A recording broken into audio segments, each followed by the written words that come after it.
داری پوری کر دی اور آپ صلی اللہ تعالی علیہ وآلہ وسلم کو تبلیغ کرنے کا ثواب ملے گا۔ انما تنذر من اتبع الذکر وخشی الرحمن بالغیب فبشرہ بمغفرۃ واجر کریم۔ ترجمہ: تم تو صرف اسے ڈراتے ہو جو نصیحت کی پیروی کرے اور رحمان سے بغیر دیکھے ڈرے، تو اسے بخشش اور عزت کے ثواب کی بشارت دو۔ انما تنذر من اتبع الذکر، تم تو صرف اسے ڈراتے ہو جو نصیحت کی پیروی کرے۔ تفسیر صراط الجنان میں ہے، یعنی اے حبیب صلی اللہ تعالی علیہ وآلہ وسلم، آپ کے ڈر سنانے اور خوف دلانے سے وہی نفع اٹھاتا ہے جو قرآن مجید کی پیروی کرے اور اس میں دیے گئے احکامات پر عمل کرے اور اللہ تعالیٰ کے غیبی عذاب سے پوشیدہ اور علانیہ ہر حال میں ڈرے، اور جس کا یہ حال ہے تو آپ اسے گناہوں کی بخشش اور عزت کے ثواب جنت کی بشارت دے دے۔ انا نحن نحيي الموتى ونكتب ما قدموا وآثارهم وكل شيء احصيناه في امام مبين۔ ترجمہ: بے شک ہم مردوں کو زندہ کریں گے اور ہم لکھ رہے ہیں جو عمل انہوں نے آگے بھیجا، اور ان کے پیچھے چھوڑے ہوئے نشانات کو، اور ایک ظاہر کر دینے والی کتاب میں ہر چیز ہم نے شمار کر رکھی ہے۔ انا نحن نحيي الموتى، بے شک ہم مردوں کو زندہ کریں گے۔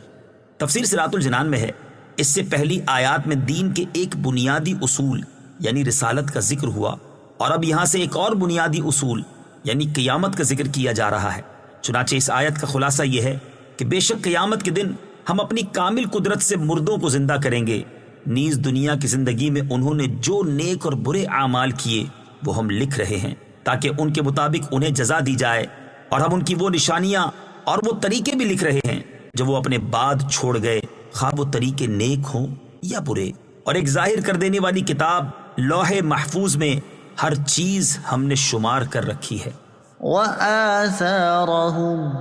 اور ان کے پیچھے چھوڑے ہوئے نشانات۔ تفسیر صراط الجنان میں ہے، آیت کی تفسیر میں بیان ہوا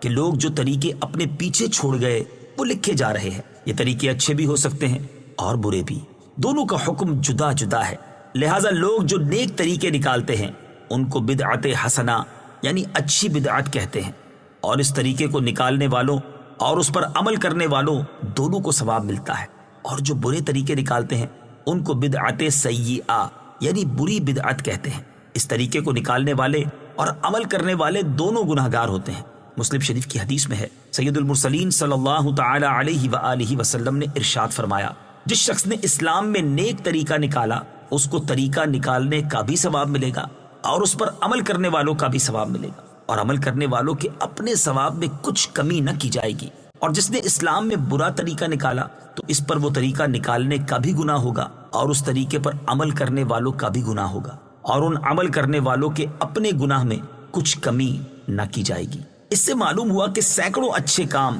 جیسے شریعت کے مطابق فاتحہ، 11ویں، سویم، 40واں، عرس، ختم اور میلاد کی محفلیں وغیرہ، جنہیں کم علم لوگ بدعت کہہ کر منع کرتے ہیں اور لوگوں کو ان نیکیوں سے روکتے ہیں، یہ سب نیک کام درست اور اجر و ثواب کا باعث ہیں، اور ان کو بدعت سیئہ یعنی بری بدعت بتانا غلط ہے۔ یہ طاعات اور نیک اعمال جو ذکر و تلاوت اور صدقہ و خیرات پر مشتمل ہیں بری بدعت نہیں، کیونکہ بری بدعت وہ برے طریقے ہیں جن سے دین کو نقصان پہنچتا ہے اور جو سنت کے مخالف ہیں، جیسا کہ حدیث شریف میں آیا کہ جو قوم بدعت نکالتی ہے اس سے بدعت کی مقدار سنت اٹھ جاتی ہے، تو بری بدعت وہی ہے جس سے سنت اٹھتی ہو، جیسا کہ بعض لوگوں نے صحابہ کرام علیہم رضوان اور رسول کریم صلی اللہ تعالی علیہ وآلہ وسلم کے اہل بیت سے عداوت رکھنے کی بری بدعت نکالی، جس کی وجہ سے صحابہ کرام اور اہل بیت رضوان اللہ تعالی علیہم اجمعین کے ساتھ محبت اور نیاز بندی کا طریقہ اٹھ گیا، حالانکہ شریعت میں اس کا تاکیدی حکم ہے۔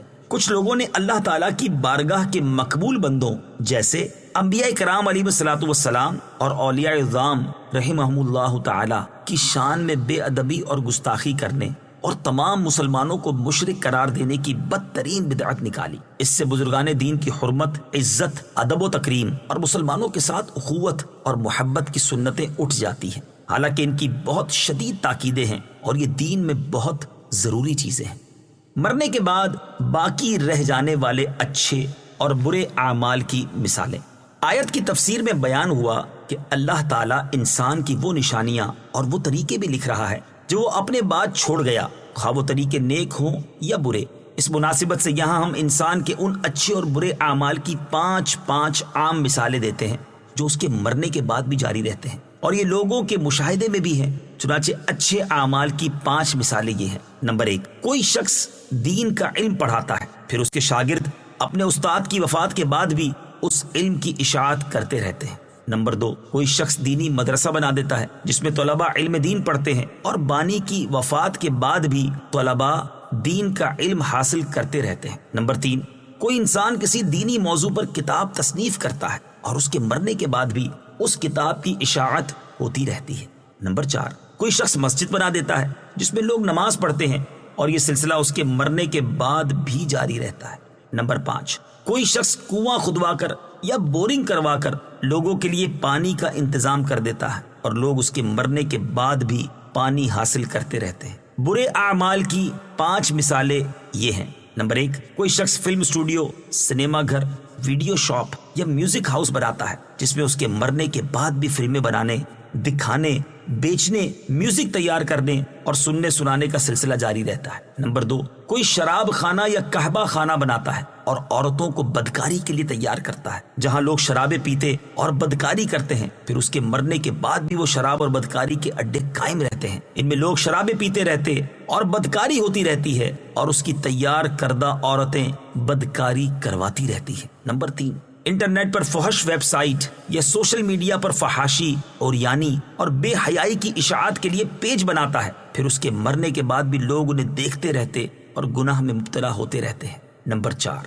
کوئی انسان جوا خانہ بنا کر مر جاتا ہے جس میں اس کے مرنے کے بعد بھی جوئے اور سٹے بازی چلتی رہتی ہے۔ نمبر 5، کوئی شخص ایسے قوانین بناتا ہے جو ظلم اور ناانصافی پر مشتمل ہوں اور لوگوں کے درمیان شر اور فساد کی بنیادیں کھڑی کرتا ہے، پھر اس کے مرنے کے بعد بھی ان قوانین پر عمل ہوتا رہتا ہے اور لوگوں میں شر و فساد جاری رہتا ہے۔ ان مثالوں کو سامنے رکھتے ہوئے اس حدیث پاک کو ایک بار پھر سنیے۔ چنانچہ سید المرسلین صلی اللہ تعالی علیہ وآلہ وسلم نے ارشاد فرمایا، جس شخص نے اسلام میں نیک طریقہ نکالا اس کو طریقہ نکالنے کا بھی ثواب ملے گا اور اس پر عمل کرنے والوں کا بھی ثواب ملے گا، اور عمل کرنے والوں کے اپنے ثواب میں کچھ کمی نہ کی جائے گی۔ اور جس نے اسلام میں برا طریقہ نکالا تو اس پر وہ طریقہ نکالنے کا بھی گناہ ہوگا اور اس طریقے پر عمل کرنے والوں کا بھی گناہ ہوگا، اور ان عمل کرنے والوں کے اپنے گناہ میں کچھ کمی نہ کی جائے گی۔ اس میں جاری رہنے والے نیک اعمال کرنے والوں کے لیے تو ثواب کی بشارت ہے، اور ان لوگوں کے لیے وعید ہے جو جاری رہنے والے گناہوں کا سلسلہ شروع کیے ہوئے ہیں۔ یہ اپنے انجام پر خود ہی غور کر لیں کہ جب اپنے گناہوں کے ساتھ دوسروں کے گناہوں کا بوجھ ان کے کندھے پر بھی ہوگا اور اپنے گناہوں کے عذاب کے ساتھ ساتھ دوسروں کے گناہ کا عذاب بھی پائیں گے تو ان کا کیا حال ہوگا۔ اللہ تعالیٰ ایسے لوگوں کو عقل سلیم عطا فرمائے اور گناہ جاریہ کے جاری سلسلے ختم کر کے سچی توبہ کرنے کی توفیق عطا فرمائے، آمین۔ اس آیت کے بارے میں مفسرین کا ایک قول یہ بھی ہے کہ آثار سے مراد وہ قدم ہیں جو نمازی جماعت کے ساتھ نماز پڑھنے کے لیے مسجد کی طرف چلنے میں رکھتا ہے، اور اس معنی پر آیت کا شان نزول یہ بیان کیا گیا ہے کہ بنی سلمہ مدینہ طیبہ کے کنارے پر رہتے تھے، انہوں نے چاہا کہ مسجد شریف کے قریب رہائش اختیار کر لیں، اس پر یہ آیت نازل ہوئی اور تاجدار رسالت صلی اللہ تعالی علیہ وآلہ وسلم نے ارشاد فرمایا کہ تمہارے قدم لکھے جاتے ہیں، اس لیے تم مکان تبدیل نہ کرو، یعنی جتنی دور سے آؤ گے اتنے ہی قدم زیادہ پڑیں گے اور اجر و ثواب زیادہ ہوگا۔ با جماعت نماز پڑھنے کے لیے دور سے آنے والوں کی فضیلت اور صحابہ کرام کا جذبہ، اس سے معلوم ہوا کہ جماعت کے ساتھ نماز پڑھنے کے لیے جو بندہ مسجد کی طرف چل کر جاتا ہے اسے ہر قدم پر ثواب دیا جاتا ہے، اور جو زیادہ دور سے چل کر آئے گا اس کا ثواب بھی زیادہ ہوگا۔ ترغیب کے لیے یہاں اس سے متعلق مزید 3 احادیث بھی سماعت کیجیے۔ بخاری شریف کی حدیث ہے، حضرت ابو ہریرہ رضی اللہ تعالی عنہ سے روایت ہے، حضور اقدس صلی اللہ تعالی علیہ وآلہ وسلم نے ارشاد فرمایا، جب آدمی اچھی طرح وضو کرے پھر مسجد کی طرف نکلے اور اسے گھر وغیرہ سے مسجد کی طرف جانے کے لیے نماز نے نکالا ہو تو جو قدم بھی وہ رکھتا ہے اس کے بدلے 1 درجہ بلند کر دیا جاتا ہے، اور ایک گناہ معاف کر دیا جاتا ہے۔ نمبر 2، مسلم شریف کی حدیث ہے، حضرت ابو موسیٰ اشعری رضی اللہ تعالی عنہ سے روایت ہے، نبی اکرم صلی اللہ تعالی علیہ وآلہ وسلم نے ارشاد فرمایا، لوگوں میں سب سے زیادہ نماز کا اجر اس شخص کو ملتا ہے جو سب سے زیادہ دور سے نماز پڑھنے آئے، اس کے بعد اسے اجر ملتا ہے جو اس کے بعد دور سے آنے والا ہو۔ نمبر 3، ابو داؤد شریف کی حدیث ہے، حضرت ابو ہریرہ رضی اللہ تعالی عنہ سے روایت ہے، رسول کریم صلی اللہ تعالی علیہ وآلہ وسلم نے ارشاد فرمایا، جو شخص مسجد سے جتنا زیادہ دور ہے اسے جماعت میں شامل ہونے کے باعث اتنا ہی زیادہ ثواب ملتا ہے۔ یہاں با جماعت نماز پڑھنے کے لیے دور سے چل کر آنے میں صحابہ کرام علیہم رضوان کے جذبے کی ایک جھلک ملاحظہ ہو۔ چنانچہ مسلم شریف کی حدیث ہے، حضرت ابی بن کعب رضی اللہ تعالی عنہ فرماتے ہیں، میں ایک ایسے شخص کو جانتا ہوں جس کا گھر مسجد نبوی سے سب سے زیادہ دور تھا اور اس کی نماز کبھی قضا نہیں ہوتی تھی۔ میں نے اسے مشورہ دیا کہ دراز گوش خرید لو جس پر سوار ہو کر دھوپ اور اندھیرے میں آسانی سے مسجد تک آ سکو۔ اس نے کہا، اگر میرا گھر مسجد نبوی کے پہلو میں ہوتا تو یہ میرے لیے کوئی خوشی کی بات نہ تھی۔ میری نیت یہ ہے کہ میرے لیے گھر سے مسجد تک آنے اور مسجد سے اپنے اہل خانہ کی طرف لوٹنے کا ثواب لکھا جائے۔ جب رسول کریم صلی اللہ تعالی علیہ وآلہ وسلم کو اس کی یہ بات معلوم ہوئی تو حضور اقدس صلی اللہ تعالی علیہ وآلہ وسلم نے اس سے ارشاد فرمایا، اللہ تعالیٰ نے یہ تمام ثواب تمہارے لیے جمع کر دیا۔ اس سے معلوم ہوا کہ صحابہ کرام علیہم رضوان کی نیت مبارک اور جذبات مقدس ہوتے اور وہ نیکیاں جمع کرنے کے انتہائی حریص ہوا کرتے تھے، اور چونکہ نماز کے لیے آنے اور جانے میں ہر قدم پر نیکی ملتی ہے، اس لیے وہ زیادہ نیکیاں جمع کرنے کے لیے مسجد سے دور بسنے کا ارادہ کرتے اور پھر بر وقت جماعت کے ساتھ نماز پڑھنے کا پورا اہتمام بھی کرتے تھے۔ افسوس، فی زمانہ لوگوں کا حال اور انداز فکر ہی بدل چکا ہے کہ گھر قریب ہونے کے باوجود جماعت کے ساتھ نماز پڑھنے کے لیے مسجد میں آنا ان کے لیے تکلیف دہ ہے۔ مسجد سے دور گھر اس لیے لیتے ہیں تاکہ شرعی طور پر جماعت کے ساتھ نماز پڑھنا ان پر واجب نہ رہے، اور بسا اوقات ان کا حال یہ ہو جاتا ہے کہ جماعت تو رہی ایک طرف، نماز بھی ضائع کرنے لگ جاتے ہیں۔ یہ تو عوام کا حال ہے، اور ان سے زیادہ افسوسناک صورتحال یہ ہے کہ جماعت کا باقاعدہ اہتمام ان حضرات کے ہاں بھی مفقود ہوتا جا رہا ہے جو اپنے آپ کو دین کا ستون سمجھے بیٹھے ہیں۔ البتہ جو شرعاً معذور ہیں ان پر کوئی حکم نہیں۔ اللہ تعالی ہم سب کو سچی ہدایت اور نیکیاں جمع کرنے کی حرص نصیب فرمائے، آمین۔ اس آیت کی تفسیر میں حضرت قتادہ رضی اللہ تعالی عنہ فرماتے ہیں، اگر اللہ تعالیٰ انسان کے نشان قدم میں سے کچھ چھوڑتا تو اسے چھوڑ دیتا جسے ہوائیں مٹا دیتی ہیں، لیکن اللہ تعالیٰ انسان کے اس نشان قدم اور اس کے ہر عمل کا شمار رکھتا ہے، یہاں تک کہ اللہ تعالیٰ اس نشان قدم کو بھی شمار کرتا ہے جو اللہ تعالیٰ کی اطاعت میں اٹھا اور اسے بھی جو معصیت میں چلا۔ تو اے لوگو، تم میں سے جو اس چیز کی طاقت رکھتا ہو کہ اللہ تعالیٰ کی اطاعت میں اس کے قدم لکھے جائیں تو وہ ایسا کرے۔ مسلمان کی عیادت اور ملاقات کے لیے جانے کے فضائل۔ اس سے معلوم ہوا کہ بندہ جس نیک کام کے لیے بھی قدم اٹھاتا ہے اس کا وہ قدم شمار کیا جاتا ہے اور اسے ان قدموں کے حساب سے ثواب دیا جائے گا۔ اسی مناسبت سے یہاں بطور خاص مریض کی عیادت کے لیے جانے اور کسی مسلمان سے ملاقات کے لیے جانے کے فضائل سماعت فرمائیے کہ یہ قدم بھی اطاعت الہی میں شمار کیے جاتے ہیں۔ نمبر 1، مسلم شریف کی حدیث ہے، حضرت ثوبان رضی اللہ تعالی عنہ سے روایت ہے، رسول کریم صلی اللہ تعالی علیہ وآلہ وسلم نے ارشاد فرمایا، مسلمان جب اپنے مسلمان بھائی کی عیادت کرتا ہے تو وہ اس کے پاس سے لوٹ آنے تک جنت کے باغ میں رہتا ہے۔ نمبر 2، ترمذی شریف کی حدیث ہے، حضرت علی المرتضی کرم اللہ تعالی وجہہ الکریم سے روایت ہے، رسول اکرم صلی اللہ تعالی علیہ وآلہ وسلم نے ارشاد فرمایا، جو مسلمان صبح کے وقت کسی مسلمان کی عیادت کرے تو 70,000 فرشتے اسے شام تک دعائیں دیتے ہیں، اور جو شام کے وقت عیادت کرے تو صبح تک 70,000 فرشتے اسے دعائیں دیتے ہیں، اور اس کے لیے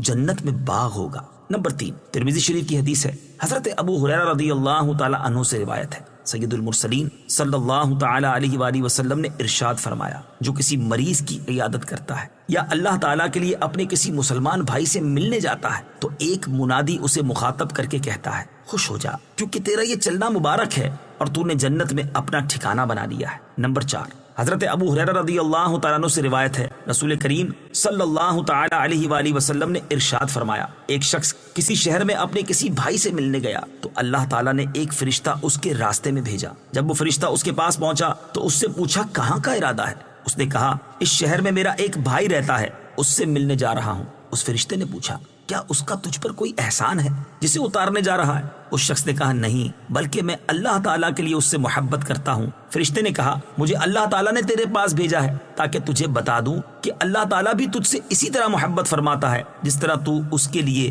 دوسروں سے محبت کرتا ہے۔ اللہ تعالیٰ ہمیں مسلمان مریضوں کی عیادت کے لیے جانے اور اپنی رضا کے لیے مسلمان بھائیوں سے ملنے کی توفیق عطا فرمائے، آمین۔ واضرب لهم مثلا أصحاب القرية إذ جاءها المرسلون إذ أرسلنا إليهم 2 فكذبوهما فعززنا بثالث فقالوا إنا إليكم مرسلون قالوا ما أنتم إلا بشر مثلنا وما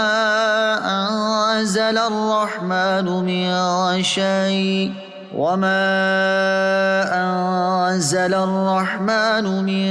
شيء إن أنتم إلا تكذبون قالوا ربنا يعلم إنا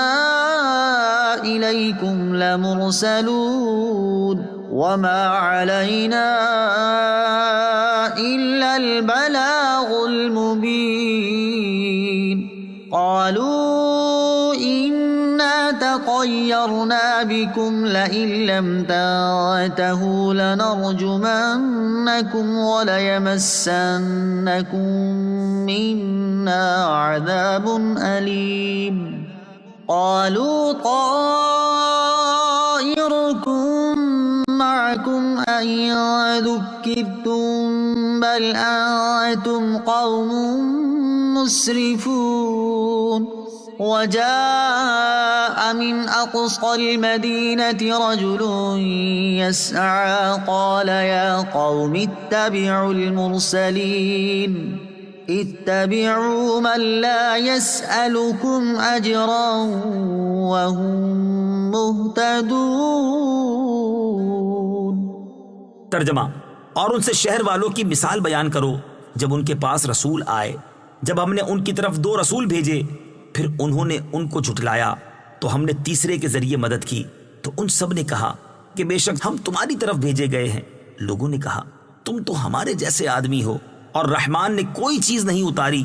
تم صرف جھوٹ بول رہے ہو۔ رسولوں نے کہا ہمارا رب جانتا ہے کہ بے شک ضرور ہم تمہاری طرف بھیجے گئے ہیں اور ہمارے ذمے صرف صاف صاف تبلیغ کر دینا ہی ہے۔ لوگوں نے کہا ہم تمہیں منحوس سمجھتے ہیں، بے شک اگر تم باز نہ آئے تو ضرور ہم تمہیں سنگسار کریں گے اور ضرور تمہیں ہماری طرف سے دردناک سزا پہنچے گی۔ رسولوں نے فرمایا تمہاری نحوست تو تمہارے ساتھ ہے، کیا اس پر بدکتے ہو کہ تمہیں نصیحت کی گئی ہے؟ بلکہ تم حد سے بڑھنے والے لوگ ہو۔ اور شہر کے دور کے کنارے سے ایک مرد دوڑتا ہوا آیا، اس نے کہا اے میری قوم، ان رسولوں کی پیروی کرو، ایسوں کی پیروی کرو جو تم سے کوئی معاوضہ نہیں مانگتے اور وہ ہدایت یافتہ ہیں۔ واضرب لهم مثلا أصحاب القرية،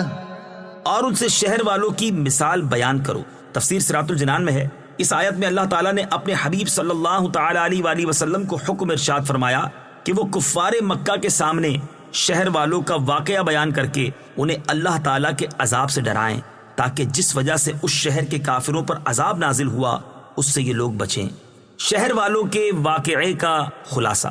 اس آیت میں شہر والوں کا جو واقعہ بیان کرنے کا فرمایا گیا اس کے کچھ حصے اگلی 16 آیات میں بھی بیان ہوئے ہیں۔ اس کے حوالے سے یہ بات یاد رہے کہ یہاں جس شہر اور جن رسولوں کا تذکرہ ہے ان کے بارے میں مفسرین کے متعدد اقوال ہیں اور ان میں بہت سے اختلافات ہیں اور ان اختلافات کی اکثر صورتوں پر کئی اشکالات ہیں۔ اس لیے ہم ان آیات کی تفسیر میں اس واقعے کے صرف اتنے حصے کو بیان کریں گے جو قرآن مجید کی آیات سے واضح طور پر سامنے آ رہا ہے، اور وہ بطور خلاصہ یہ ہے کہ اللہ تعالیٰ نے 2 رسولوں کو ایک شہر والوں کی طرف مبعوث فرمایا جنہوں نے ان شہر والوں کو توحید و رسالت پر ایمان لانے کی دعوت دی، لیکن ان کی دعوت سن کر شہر والوں نے انہیں جھٹلایا۔ اس کے بعد اللہ تعالیٰ نے ایک تیسرے رسول کو پہلے دونوں کی مدد کے لیے بھیجا۔ اب ان تینوں رسولوں نے قوم سے ارشاد فرمایا کہ ہم تمہاری طرف رسول بنا کر بھیجے گئے ہیں، لیکن قوم نے اس بات کو تسلیم کرنے کے بجائے وہی اعتراض کیا جو اکثر و بیشتر امتوں نے اپنے رسولوں پر کیا تھا، اور وہ اعتراض یہ تھا کہ تم تو ہمارے جیسے انسان ہو،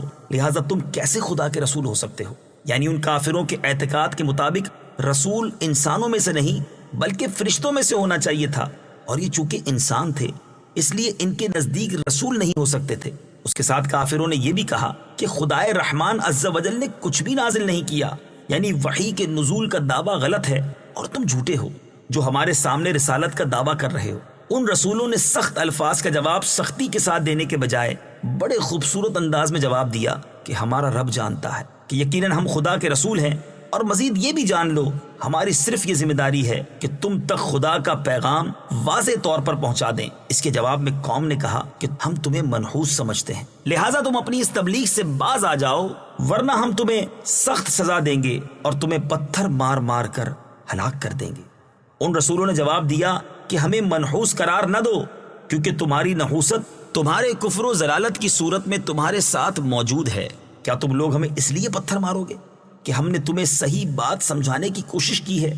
اگر یہ بات ہے تو تم حد سے بڑھنے والے لوگ ہو۔ جب یہ مکالمہ جاری تھا اور قوم ان رسولوں کو شہید کرنے، ایذا پہنچانے اور ان کے پیغام کو نہ ماننے پر تلی ہوئی تھی، اسی دوران یہ بات ایک مرد مومن تک پہنچی جو پہلے سے ہی مومن تھا یا ان رسولوں سے ملاقات کے بعد مسلمان ہوا تھا، اور وہ شہر کے کنارے پر رہتا تھا۔ وہ اللہ تعالیٰ کے رسولوں کی تائید اور اپنی قوم کو سمجھانے کے لیے بھاگا ہوا آیا اور ان سے کہنے لگا کہ ان رسولوں کی پیروی کرو، ان کی حقانیت پر ہونے کی یہ بڑی واضح دلیل ہے کہ ان کا اس پیغام پہنچانے میں کوئی دنیاوی مفاد نہیں، یہ تم سے کوئی معاوضہ نہیں مانگتے، نیز یہ ہدایت یافتہ ہیں کہ ان کی باتیں معقول اور سمجھ میں آنے والی ہیں۔ نیز اے میری قوم، میں بھی مسلمان ہوں اور خالق کائنات کی عبادت کرنے والا ہوں، اور مجھے کیا ہے کہ میں اس خدا کی عبادت نہ کروں جس نے مجھے پیدا کیا؟ کیا میں اس کے علاوہ ایسے بتوں کو معبود بناؤں جن کی سفارش مجھے کوئی نفع نہیں دے سکتی اور نہ وہ مجھے اس وقت بچا سکتے ہیں جب خدا مجھے نقصان پہنچانا چاہے؟ اگر اس کے باوجود میں خدا کے علاوہ کسی کی عبادت کروں تو پھر میں کھلی گمراہی میں ہوں گا۔ پس میں تو اپنے رب پر ایمان لایا، تو تم میری بات سنو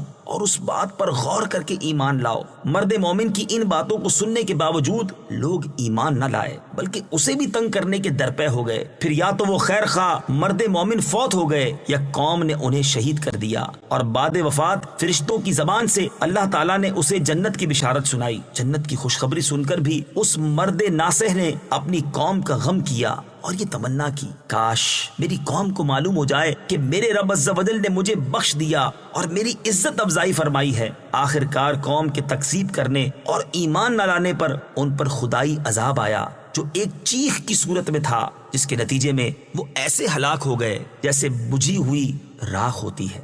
رسولوں اور مرد مومن کے واقعے سے حاصل ہونے والی معلومات۔ اس واقعے سے 8 باتیں معلوم ہوئیں۔ نمبر 1، اللہ تعالیٰ اپنے مقرب بندوں کی دوسرے مقرب بندوں کے ذریعے مدد فرماتا اور انہیں تقویت پہنچاتا ہے۔ نمبر 2، دین کی دعوت دینے کے دوران سننے والے کی طرف سے جاہلانہ سلوک ہو تو اس پر صبر کرنا، عفو و درگزر سے کام لینا اور حلم و بردباری کا مظاہرہ کرنا انبیاء کرام علیہ الصلوۃ والسلام کی سنت ہے۔ نمبر 3، انبیاء کرام کو اپنے جیسا بشر کہنا ہمیشہ سے کفار کا طریقہ رہا ہے۔ نمبر 4، اللہ تعالیٰ کے نیک اور مقرب بندوں کو منحوس سمجھنا اور انہیں تکلیف پہنچانے کی دھمکیاں دینا کافروں کا طریقہ ہے۔ نمبر 5، اصل نحوست کفر اور گناہ کی صورت میں ہوتی ہے۔ نمبر 6، اللہ تعالیٰ کے نیک بندے اپنی زندگی میں اور وفات کے بعد بھی مخلوق کی خیر خواہی کرتے ہیں۔ اشیاء کو منحوس سمجھنے میں لوگوں کی عادت۔ تفسیر صراط الجنان میں ہے، لوگوں کی یہ عادت ہوتی ہے کہ جس چیز کی طرف ان کے دل مائل ہوں اور ان کی طبیعت اسے قبول کرے تو وہ اس چیز کو اپنے حق میں بابرکت سمجھتے ہیں، اور جس چیز سے نفرت کرتے اور اسے ناپسند کرتے ہوں تو اس چیز کو اپنے حق میں منحوس سمجھتے ہیں۔ اسی لیے اگر انہیں کوئی مصیبت پہنچ جائے تو کہتے ہیں کہ یہ فلاں کی نحوست ہے اور اس کی وجہ سے ہمارا یہ نقصان ہو گیا، آپس میں لڑائی جھگڑا شروع ہو گیا، رشتہ ٹوٹ گیا، اگرچہ ان سب کی حقیقی وجہ کچھ اور ہو۔ یاد رہے کہ شرعی طور پر نہ کوئی شخص منحوس ہے، نہ کوئی جگہ، وقت یا چیز منحوس ہے۔ اسلام میں اس کا کوئی تصور نہیں، اور یہ محض وہمی خیالات ہوتے ہیں۔ یہاں اسی سے متعلق اعلیٰ حضرت امام احمد رضا خان علیہ رحمت الرحمان سے ہونے والا ایک سوال اور اس کا جواب ملاحظہ ہو، تاکہ ان وہمی خیالات سے بچنے کا ذہن بنے اور انہیں دور کرنے کے اقدامات کریں۔ سوال: ایک شخص نجابت خان جاہل اور بدعقیدہ ہے اور سود خور بھی ہے، نماز روزہ خیرات وغیرہ کرنا بیکار محض سمجھتا ہے۔ اس شخص کی نسبت عام طور پر جملہ مسلمانان و اہل حنود میں یہ بات مشہور ہے کہ اگر صبح کو اس کی منحوس صورت دیکھ لی جائے یا کہیں کام کو جاتے ہوئے یہ سامنے آ جائے تو ضرور کچھ نہ کچھ دقت اور پریشانی اٹھانی پڑے گی، اور چاہے کیسا ہی یقینی طور پر کام ہو جانے کا وثوق ہو، لیکن ان کا خیال ہے کہ کچھ نہ کچھ ضرور رکاوٹ اور پریشانی ہوگی۔ چنانچہ ان لوگوں کو ان کے خیال کے مناسب برابر تجربہ ہوتا رہتا ہے، اور وہ لوگ برابر اس امر کا خیال رکھتے ہیں کہ اگر کہیں جاتے ہوئے سامنے پڑ گیا تو اپنے مکان کو واپس جاتے ہیں اور چندے یعنی کچھ دیر توقف کر کے اور یہ معلوم کر کے کہ وہ منحوس سامنے تو نہیں ہے جاتے ہیں۔ اب سوال یہ ہے کہ ان لوگوں کا یہ عقیدہ اور طرز عمل کیسا ہے؟ اس میں کوئی قباحت شرعیہ تو نہیں؟ جواب: شرع مطہر میں اس کی کچھ اصل نہیں، لوگوں کا وہم سامنے آتا ہے۔ شریعت میں حکم ہے اذا تطیرتم فامضوا، جب کوئی شگون بد گمان میں آئے تو اس پر عمل نہ کرو۔ وہ طریقہ محض ہندوانہ ہے۔ مسلمان کو ایسی جگہ چاہیے کہ اللہم لا طیر الا طیرک ولا خیر الا خیرک ولا الہ غیرک۔ ترجمہ: اے اللہ، نہیں ہے کوئی برائی مگر تیری طرف سے، اور نہیں ہے کوئی بھلائی مگر تیری طرف سے، اور تیرے علاوہ کوئی معبود نہیں۔ پڑھ لے اور اپنے رب پر بھروسہ کر کے اپنے کام کو چلا جائے، ہرگز نہ رکے نہ واپس آئے۔ اللہ تعالیٰ ہمیں کسی چیز کو منحوس سمجھنے اور اس سے بدشگونی لینے سے بچنے کی توفیق عطا فرمائے، آمین۔ بدشگونی سے متعلق مزید معلومات حاصل کرنے کے لیے کتاب مکتبۃ المدینہ کی شائع شدہ بدشگونی کا مطالعہ فرمائے۔ وما لي لا أعبد الذي فطرني